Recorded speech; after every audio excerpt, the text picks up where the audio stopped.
Hello and welcome to the World Climbing Club.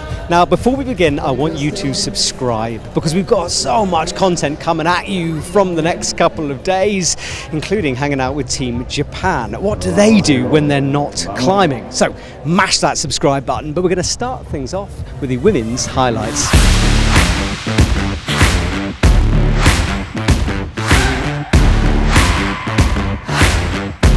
One of the standout athletes from the last comp in Prague was Jelle Martin. There she made it to her first finals and she's into semis here in Bern. Let's have a look at her climbs of Boulder 2 and 3. Right, we're watching the qualifying session for the women. I'm here with Sofya. Sofya, qualifying, let's talk about that very briefly. Not ideal. No, unfortunately not. But yeah, I feel like I climbed well. It was just also a bit stressful, home comp and everything. But I'm still feeling physically good. It's just, unfortunate that the boulders didn't get topped. Yeah, it's a shame to see you not in the next round, but I heard the support from the crowd. It was unbelievable. Yeah, no, they were so cool. Right, we're going to watch some action here from the qualifying, starting with Jelle, who is on boulder number 2 here. So let's see how she did. So, starting things off, and Sofya, like quite a physical beginning to this boulder. Yeah, I guess there's multiple ways that you can do this. There's the toe hook method, but she just straight jumped with landing her foot on the foothold. And then I guess this last move was supposed to be more of a dynamic move, but you could cheat it by just getting, I think she's slowly like hesitating a bit here on what method she wants to use. Because I feel like in that position, there's so many ways that you could potentially do this. Yeah, she's really pressing, rotating and around that right hand. And you, when you did this, I saw you sitting down on that where her right foot is now. Yeah, so, So that method, it does seem possible once you're in the wall, but I think the holders just turn the wrong way and too far apart. I think this is where she will try the static method. You just get your high left foot on that really small foothold, like she is here. Oh, she hesitates a Back bit, and forth but yeah, it's and then here. Oh, so this is the move out left. So just about okay, wow. It. So she managed to like span it completely, which is actually really cool because I tried and I just like wasn't tall, or my arms weren't long enough to reach it. But that was really cool.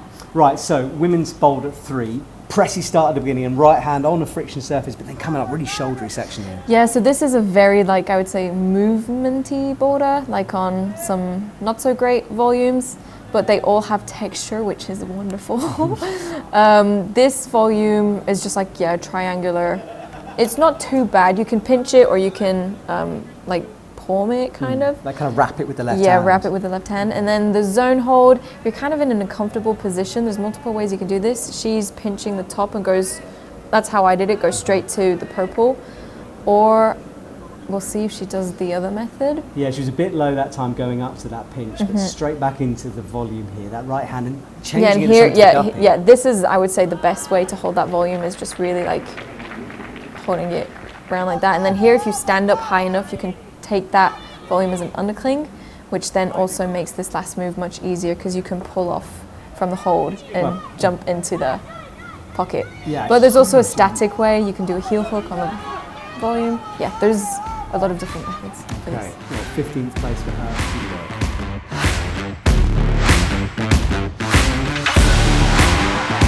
On the search for her third finals of 2025 was Osh Mackenzie. Here she is, sending boulder 5 in 2 attempts, on her way to an overall score of 109.4 and into semis. Although Mao Nakamura missed out in finals in Prague, the gold medalist from Salt Lake City is safely through here, the Japanese athlete flashing the slab. Team Japan, always powerhouses, get 5 athletes through. Anon Matsufuji had a high-scoring round in her group with 5 tops. Miho Nanaka is the highest-ranking member of the Japanese women's team, a total of 124.3 and inside of the top 5. Also pushing hard was Melody Sikakawa. Here on Boulder 4, it took her 7 attempts, but she dug deep and got it done. The USA's Kyra Condi has announced that 2025 will be her last full year on the IFSC Boulder circuit.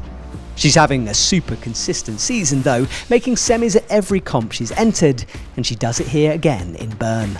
Kyra's teammate Annie Sanders had a pretty perfect round. All flashes apart from Boulder 4, which took her a few more goes to latch the top. Erin McNeese is a walking highlight reel for Team GB in 2025. She's back to her powerful best here in Bern with a total of 124.2 out of the maximum 125.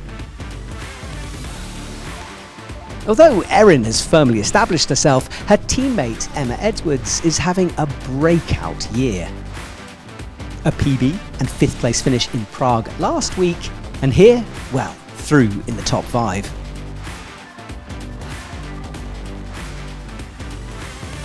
After a handful of medals last week, including 2 golds, Team France will be looking for more medals in Switzerland. Lily Abriat is one of the younger climbers, 18 years old, and her transition to the senior circuit complete. One of those mentioned gold medals went to Oriane Berton. She was in cruise control in qualis with 4 tops, although Boulder 4 got away from her.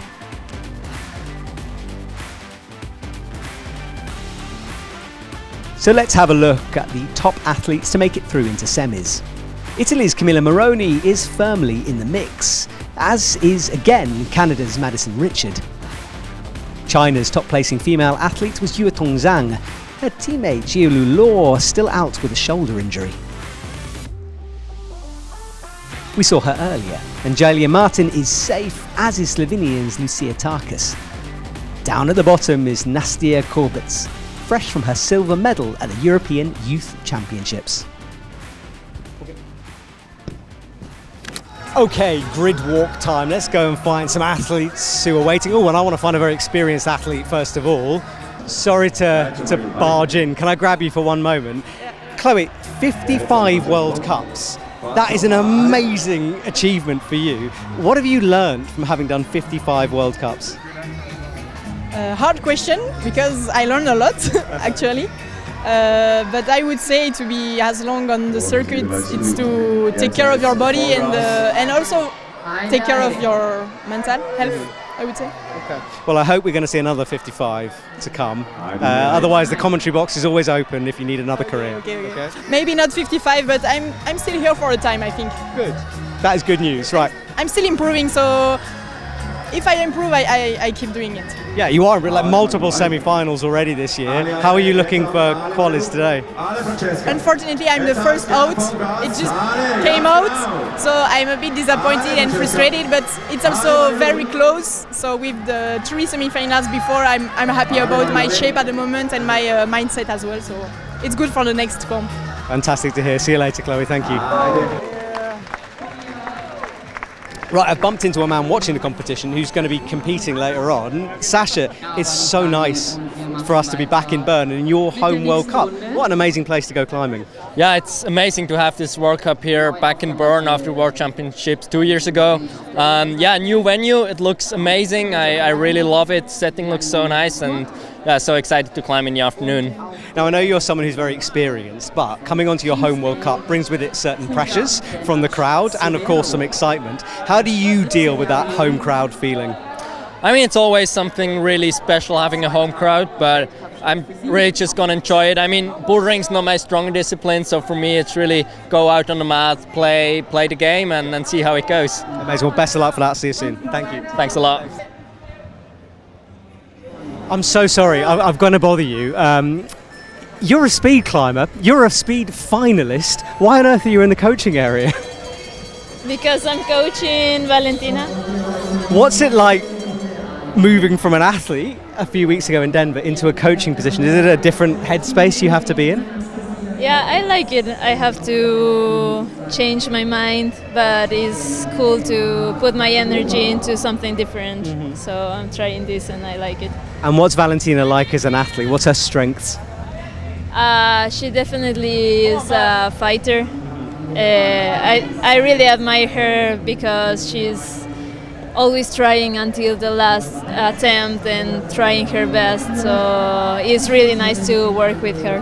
Well, it's lovely to have you back whether you're climbing on a speed wall or in the coaching area. I was just shocked to see you here, but congratulations and Thanks. hope it goes well. Fingers crossed, Valentina. Thanks. Oh, I have found someone else. Right, IFSC President Marco Scolaris. Hello, Marco. How are you? How are you? Nice to see you. Lovely to see you. Look, I've been told something about this wall that you might be able to answer. People keep talking about wheels on the wall. Any idea what on earth that's about? There are wheels under the wall. Right. Yeah, apparently the resetting was done in another building, but with some mechanical, technical solution, they moved the whole wall and the stage into this building, into this pavilion. Something that we need to explore also for the future. Yeah, to keep costs down and stuff. That makes absolute sense. It makes sense. I want to know more, and then we see how we can use it also in other events. And of course, a lovely stadium here, sheltered from the weather as well, which is nice. And it's a lovely place to go climbing in here. It's a lovely place. I mean, the setting is beautiful, and of course, we have memories of the fantastic World Championship 2 years ago in the Post-Finance Arena. But here it's good. It's good, and we have 40 countries participating, so a great success. All right, Marco, thank you as always. Appreciate it. Talk to you soon. Right, that's it for the grid walk, and now it's time for the men's highlights. Let's see which of our athletes make it through to the next round.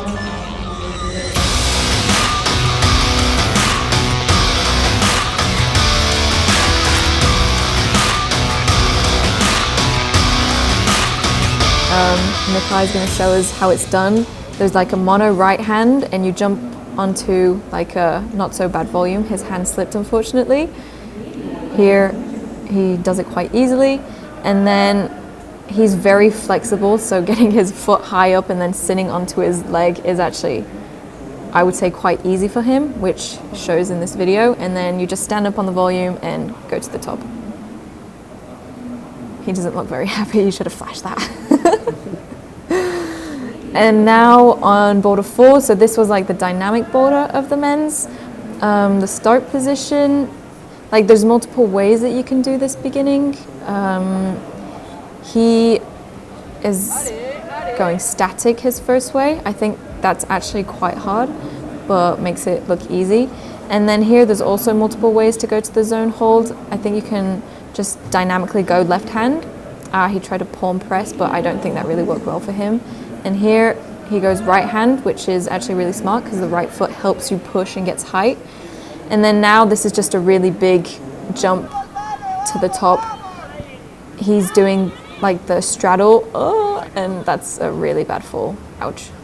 Yeah, you could do the straddle for the last move, or like swap feet, like left, right, left, but unfortunately that doesn't work out for him.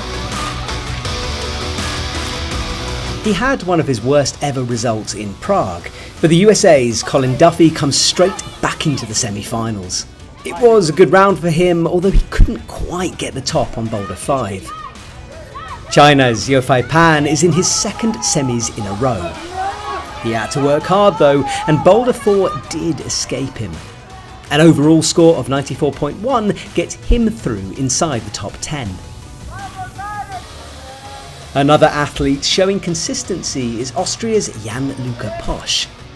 3 out of 5 done for him as he pushes to make his second final after Curitiba in Brazil. Since the start of the season in China, Andrzej Pachak has made every semi-finals. A second go-send of boulder 3 for the Slovenian athlete set him up well for the next round, and he's through in the top 10. He hasn't competed much this year, but South Korea's Jongwon Chon is back in Switzerland. He either flashed a boulder or struggled to make zones, an up and down session for him, but that overall score of 94.9 is enough.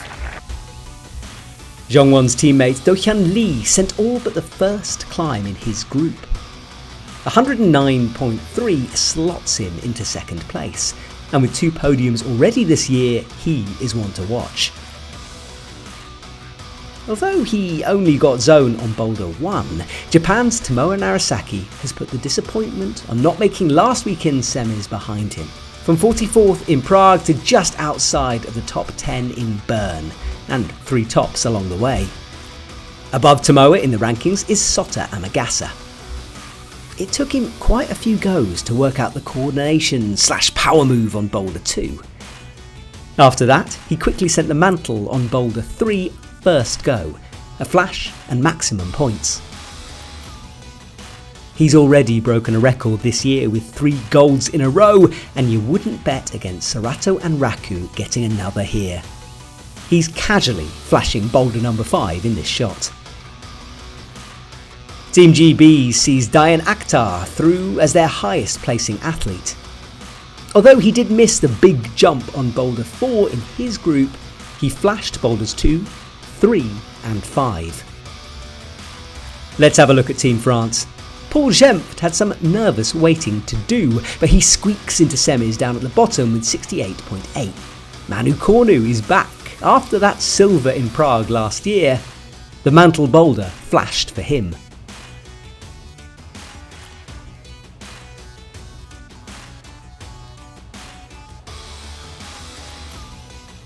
He won gold last week, and Mejdi Schalk is back and inside the top 5.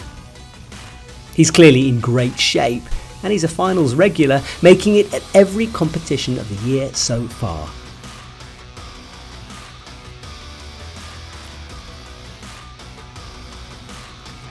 So our top 24. Remember, 2 groups of separate boulders and athletes. Japan, Serato and Raku is firmly out in front, the only climber to finish all 5 boulders. He's back in Boulder, having done just lead this year, but Germany's Yannick Floe is an exciting one to watch. Switzerland only had Levin Straubar through, but it is the 18-year-old's best result by far, his second comp, and in front of his home crowd. So that's it for today's show, and do make sure you leave us some comments down below. Tell us what you like, what you didn't like, and what we could improve. We always want to hear your feedback, and please make sure you subscribe. Tomorrow it's semi-finals and finals time. I can't wait.